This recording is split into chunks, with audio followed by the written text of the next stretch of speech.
Hello guys, welcome to my new video. आज हम structure of atom पढ़ेंगे। Structure of atom में आप क्या क्या पढ़ेंगे? एटम जो है वो किस पार्टिकल से बना हुआ है, किन चीज़ों से बना हुआ है, वो सब हम इसमें स्टडी करेंगे। कौन कौन से साइंटिस्ट ने अपनी मेहनत से इसके बारे में पूरी डिस्कवरी की, हम वो पढ़ेंगे इसमें।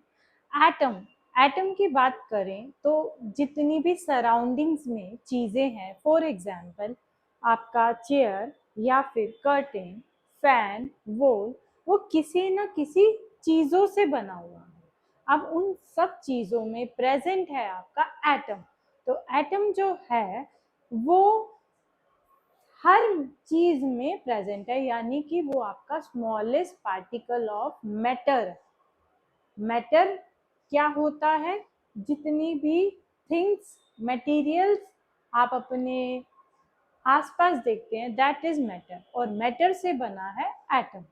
अब सबसे पहले साइंटिस्ट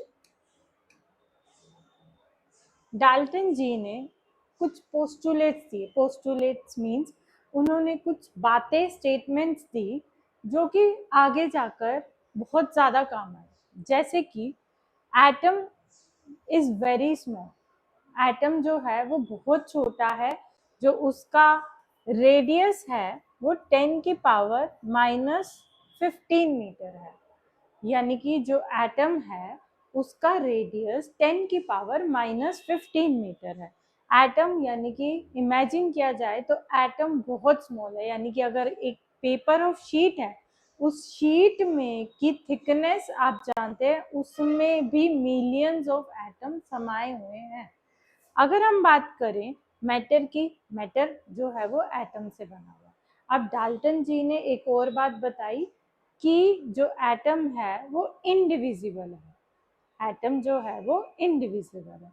डाल्टन जी ने एक और स्टेटमेंट बताई कि जो रिलेटिव नंबर ऑफ एटम्स होता है एक एलिमेंट में, वो आपका फिक्स रहता है, उनका रेशियो फिक्स रहता है। और रिलेटिव नंबर ऑफ एटम्स जो होता है, they always exist in whole numbers. ऐसा नहीं है कि 2.5 या 3.5 इन सब में एग्जिस्ट करें। तो ये तो रही डाल्टन जी की बात, जिन्होंने हमें ये सारी महत्वपूर्ण सूचना दी। अब हम बात करते हैं कैथोड रे एक्सपेरिमेंट। इसके पीछे कौन से साइंटिस्ट थे? थॉमसन जी, जिन्होंने जाकर अपना एक मॉडल भी दिया। थॉमसन की बात करेंगे, उन्होंने एक कैथोड रे एक्सपेरिमेंट किया। इस कैथोड रे एक्सपेरिमेंट में एक ट्यूब ली गई, इस ट्यूब के अंदर कोई भी गैस ली गई, उसे हाई वोल्टेज पे रखा गया और लो प्रेशर पे रखा गया। अब जब इसका डिस्चार्ज हुआ तो यहाँ पर साथ ही साथ आपके दो रोड्स यानी कि कैथोड और एनोड दिए गए, और एनोड को रखा गया परफोरेटेड। परफोरेटेड का मतलब है उसमें होल्स किए गए। कैथोड पे होल्स नहीं किए गए, एनोड पे कुछ होल्स किए गए। अब हुआ क्या, जैसे ही इसका डिस्चार्ज शुरू हुआ हाइड्रोजन गैस का, तो यहाँ से कुछ रेज निकली। अब वो रेज सीधा जाकर इस स्क्रीन, जो कि ZNS स्क्रीन है, चमकने वाली है, कि कुछ उसके ऊपर हिट करेगा, तो टारगेट हिट करेगा तो क्या होगा कि वो चमक आ जाएगी। तो उसमें क्या हुआ कि आपके यहाँ से रेज गई स्ट्रेट बिल्कुल। तो उन रेज से ये पता चला गया कि जो एटम है वो न्यूट्रल नहीं है, उसके अंदर कुछ चार्ज पार्टिकल्स प्रेजेंट है। एटम के अंदर कुछ चार्ज पार्टिकल्स प्रेजेंट है।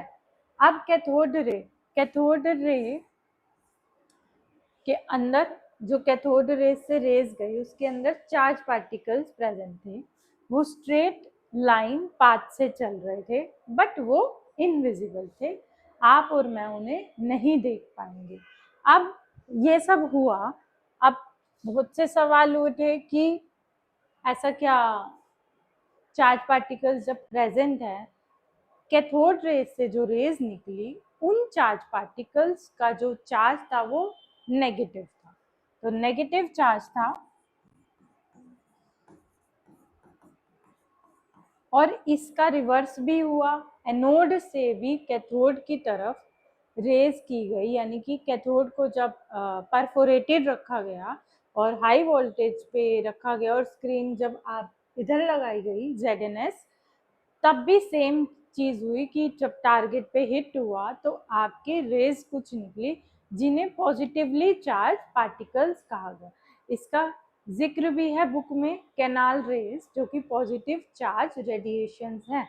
अब आगे चलते हैं। थॉमसन ने जो मॉडल दिया उसमें उसने ये बोल दिया कि जो एटम है वो एक वाटरमेलन की तरह है, तरबूज की तरह है, यानी कि जो वाटरमेलन का रेड पार्ट है वो पूरा पॉजिटिव है, पॉजिटिव स्फीयर है, वो एक बड़ा गोला है पॉजिटिव स्फीयर का, और उसके अंदर जो इलेक्ट्रॉन्स हैं वो उस बीज की तरह हैं जो तरबूज खाते समय हम फेंक देते हैं, काले काले बीज जो कि पूरे वाटरमेलन में हर जगह पे प्रेजेंट होते हैं। तो इलेक्ट्रॉन्स ये हुए, थॉमसन ने ये पूरा अपना मॉडल रिप्रेजेंट किया, एक स्फीयर जिसके अंदर आपके इलेक्ट्रॉन्स एम्बेडेड हैं। साथ ही साथ उसने ये भी प्रूव कर दिया कि जो एटम है एज अ होल न्यूट्रल। कुछ बातें थॉमसन की बहुत ही अच्छी गई। नेक्स्ट, तो उन्हें करेक्ट किसने किया? रदरफोर्ड ने। रदरफोर्ड एक्सपेरिमेंट में क्या हुआ? देखिए, रदरफोर्ड एक्सपेरिमेंट में अल्फा पॉजिटिव पार्टिकल्स आपके